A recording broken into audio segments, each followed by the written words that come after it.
In this segment, we'll be considering the autonomic nervous system.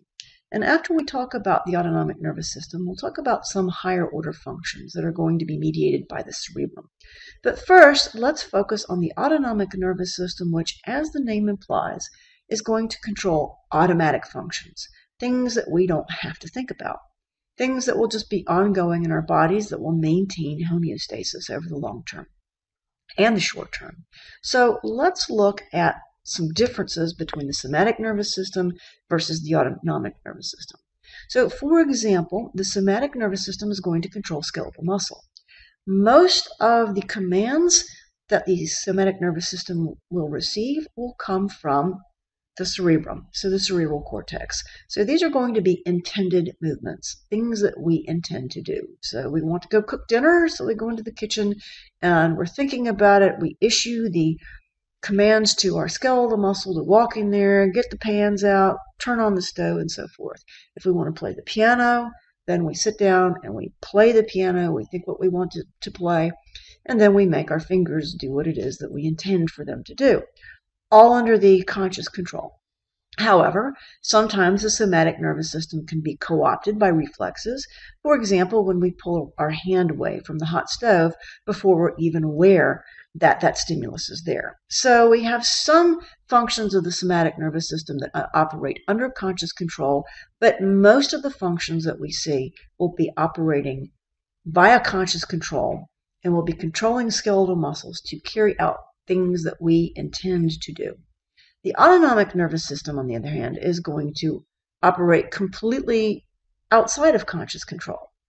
And while we can have some sort of top-down influence on the autonomic nervous system, it does not require any conscious thought on our part whatsoever in order to carry out its functions. Its targets are not going to be skeletal muscles, but they will be visceral effectors. And these will be things like smooth muscle, cardiac muscle, glands, adipose tissue, and so forth. So these are going to control functions of the cardiovascular system, respiratory, digestive, urinary, and reproductive systems. So when we look at the organization of the autonomic nervous system, we'll see that the organizing center for the autonomic nervous system, as we've seen before and discussed in previous chapters, is the hypothalamus. We can almost think of the hypothalamic neurons that will then be descending and exerting control over other neurons that we'll see in just a bit. We could consider these much like what we call our upper motor neurons in our somatic nervous system. So, for a quick review, we're going to have in the somatic nervous system, we're going to have upper motor neurons that are going to be originating in the motor cortex.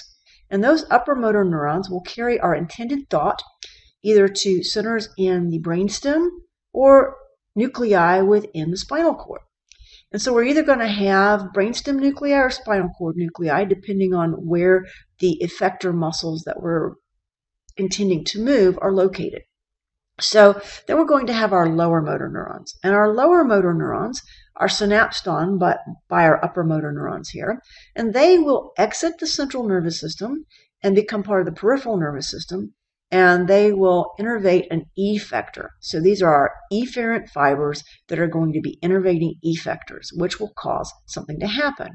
And in the somatic nervous system, these effectors are our skeletal muscles.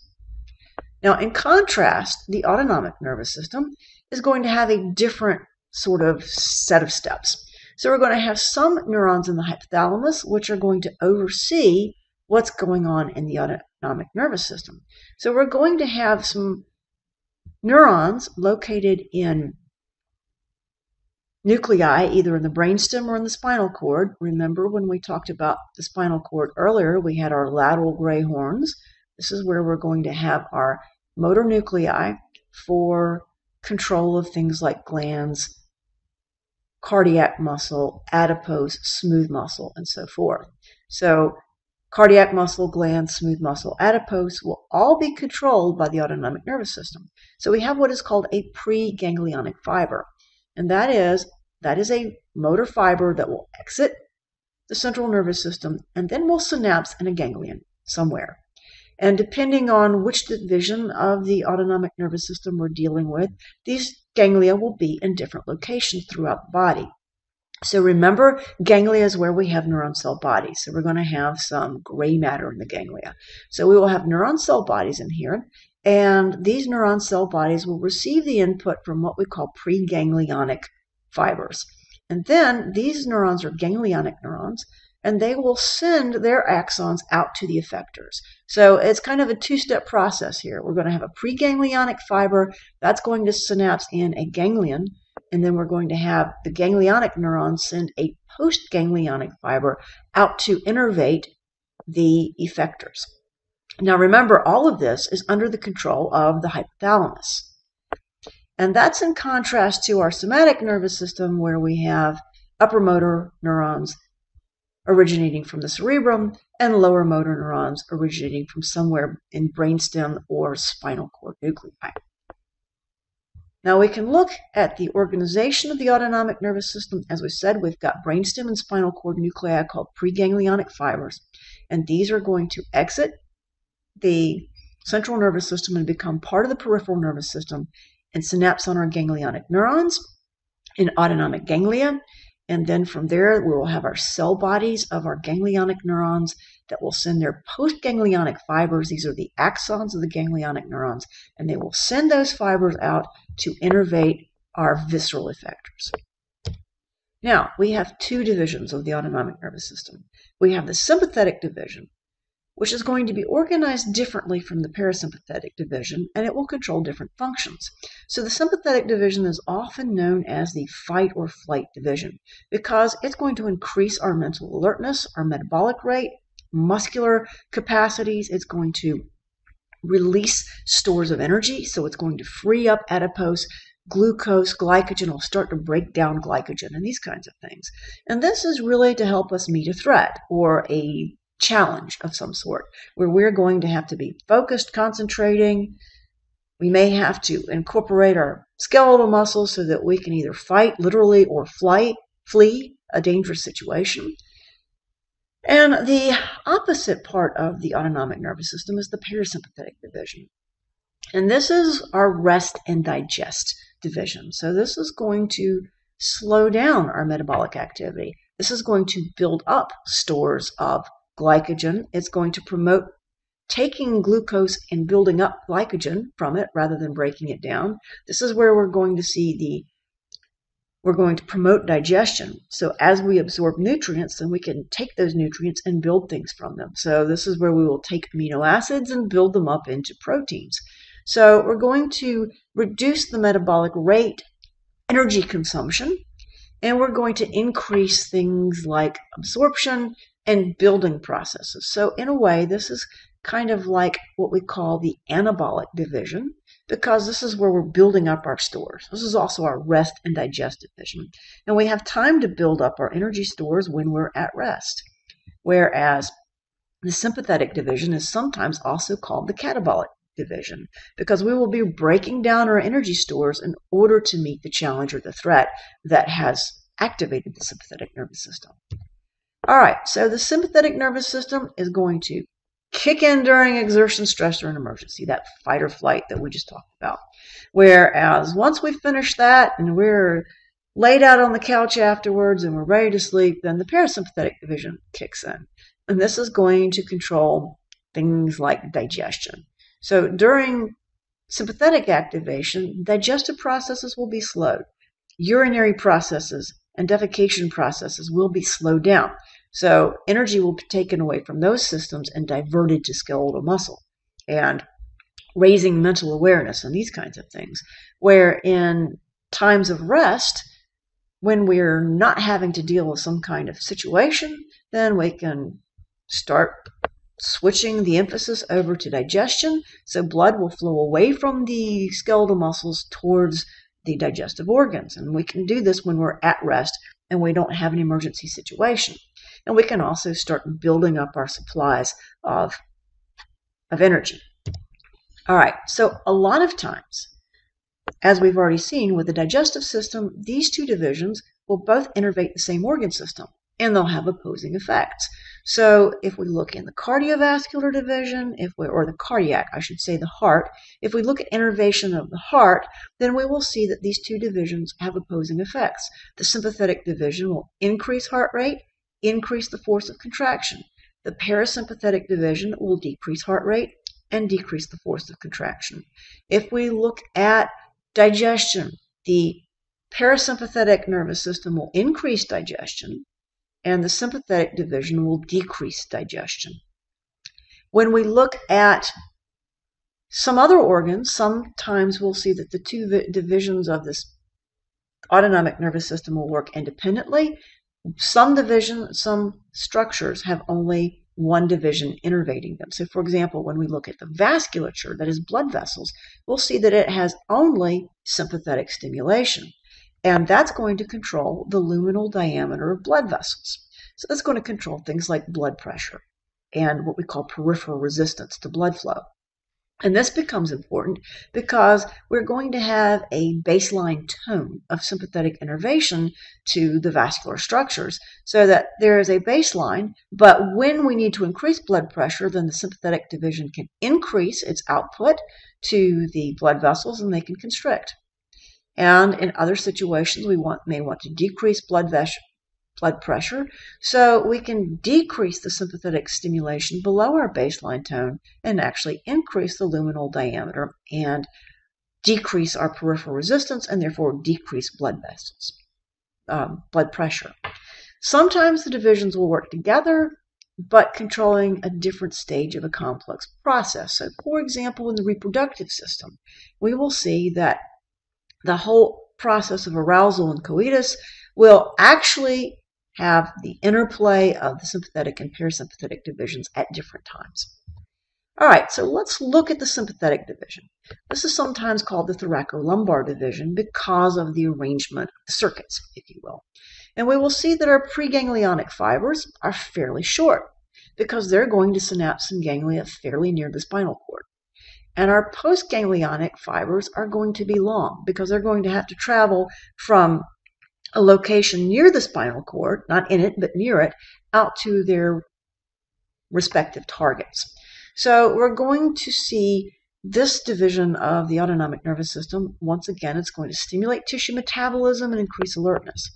So there are 7 major things that the sympathetic division does, one of which it's going to cause a heightened mental awareness. This is going to make you alert to your surroundings and what's going on around you. It's going to increase your metabolic rate. So it's going to increase your use of energy. It's going to make available to you energy reserves such as glycogen stores and adipose stores. We're going to reduce digestive and urinary functions. Now's not the time to be thinking about eating that hamburger or using the bathroom. Now's the time to be thinking about something else. So as we've said, we've activated our energy reserves. We're going to increase our respiratory rate so that we can get more oxygen to the tissues, and our respiratory passageways are going to dilate so that we can get more air into the lungs. We're going to increase our heart rate and our blood pressure, and we're also going to activate our sweat glands, because if we become physically active, then the body temperature will rise and we're going to have to be able to cool the body temperature. All right, so here is sort of a circuit diagram of it. Here we see our preganglionic neurons, and these will be located in those lateral gray horns of the spinal cord. And what we will remember is the lateral gray horns will be found in spinal segments T1 through L2. So basically throughout the thoracic segments of the spinal cord and in the lumbar segments 1 and 2. So T1 through L2, that's where we're going to find our preganglionic neuron bodies. And those fibers, preganglionic fibers, will then go out and they'll synapse in what are called these sympathetic chain ganglia. And they're sympathetic chain ganglia because they form a chain next to the vertebral column. So we have these sympathetic chain ganglia, and sometimes they're called paravertebral ganglia because they're located next to the vertebral column. And we'll find that we have typically 1, sometimes they fuse into 2 per segment along T1 through L2. We're going to have typically 3 that will be associated with the cervical region, but they're not getting any kind of preganglionic fibers from the cervical cord. Any fibers they're going to get are going to bypass these chains that they first come into, these chain ganglia, and move up or down. Now, that's one thing you should notice, that these fibers coming into these ganglia can move up or down a level. So a lot of these things up here will be getting their preganglionic fibers, still within those lateral gray horns of spinal segments T1 through L2. And likewise, down here we have some sacral ones that are near the sacral and lumbar regions, but they're going to get their preganglionic fibers still from the lower regions of L1, L2, and so forth. So these preganglionic fibers will probably bypass the first ganglia they come to and travel up and down. Sometimes they'll diverge. Sometimes we'll have it synapse here and here. We'll have multiple collaterals. That's one of the things that we're going to see. Because this is such a 3-alarm system, if you will, that's going to sound all the alarms and going to make you really alert, we're going to have a lot of divergence between our preganglionic fibers and our postganglionic neurons fibers. So we're going to have a lot of preganglionic fibers, and they will diverge, and they will synapse on a lot of postganglionic, or I should say ganglionic cell bodies. So what will happen is one of these preganglionic fibers may have many collateral, maybe 30, 32, and diverge out to multiple ganglionic targets. Now, the other thing we'll notice is we also have something called collateral ganglia out here. And these are ones that are not right next to the spinal cord, but they're sort of in front of it. And in development, there's sometimes 2 of these, but then they typically fuse, and they fuse in front of the vertebral column. And these, basically, there are 3 of them that we need to know. One of them is called the celiac, one of them is called the superior mesenteric, and the other is called the inferior mesenteric ganglion. And these are going to be in the abdominal cavity. So the superior, inferior, and the celiac, superior, and inferior mesenteric are going to be in the abdominal cavity, and they're going to supply things within the abdominopelvic cavity, as we'll see. So we're going to have these things that are going to be named after blood vessels that they're near. So the collateral ganglia here are going to be named after the blood vessels that they're near. So that's where they get their names. All right, so let's look at some of these nerves associated with them. So we've got these nerves that are coming into these ganglia.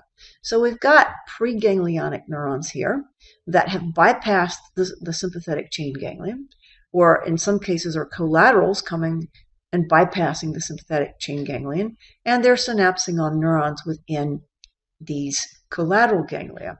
And these neurons, these axons, these groups, are called splanchnic nerves. So we have up here, associated with the celiac ganglion, we have the greater splanchnic nerve. Down here, associated with the superior mesenteric ganglion, we have the lesser splanchnic nerve. Here, we're going to have the lumbar splanchnic nerve that's going to be associated with the inferior mesenteric ganglion, and then we're going to have the sacral splanchnic nerve here. And these are all going to be preganglionic fibers. And these are going to be, postganglionic fibers. And these are going to be innervating things like organs in the pelvic cavity. We've got some innervation in the kidney over here, so that's one thing that's in the abdominal cavity. But all these other organs, like the bladder, like the penis and the testis and the ovaries and the uterus, these are all going to be found in the pelvic cavity. Now, another thing that we will notice is that we have one other that I have not talked about, one other ganglion that's highly specialized, and that is the adrenal medulla. So the adrenal gland, which is an endocrine gland, will also have a role in the sympathetic nervous system. So the adrenal medulla will be synapsed upon by long preganglionic fibers. So these are kind of the exception to the rule in the sympathetic division. We're going to have these long preganglionic fibers that will synapse on specialized neurons within the adrenal medulla, and these will release epinephrine and norepinephrine. And we know these names by adrenaline and noradrenaline. So these are, if you've heard an adrenaline rush, That's typically associated with sympathetic division. And a lot of times it's because these specialized neurons, instead of releasing their neurotransmitter into synapses on downstream neurons or downstream structures, they're going to release it within the general circulation. So anything anywhere that has a receptor for epinephrine or norepinephrine will get the message and will change its metabolic rate. So that is the sympathetic division.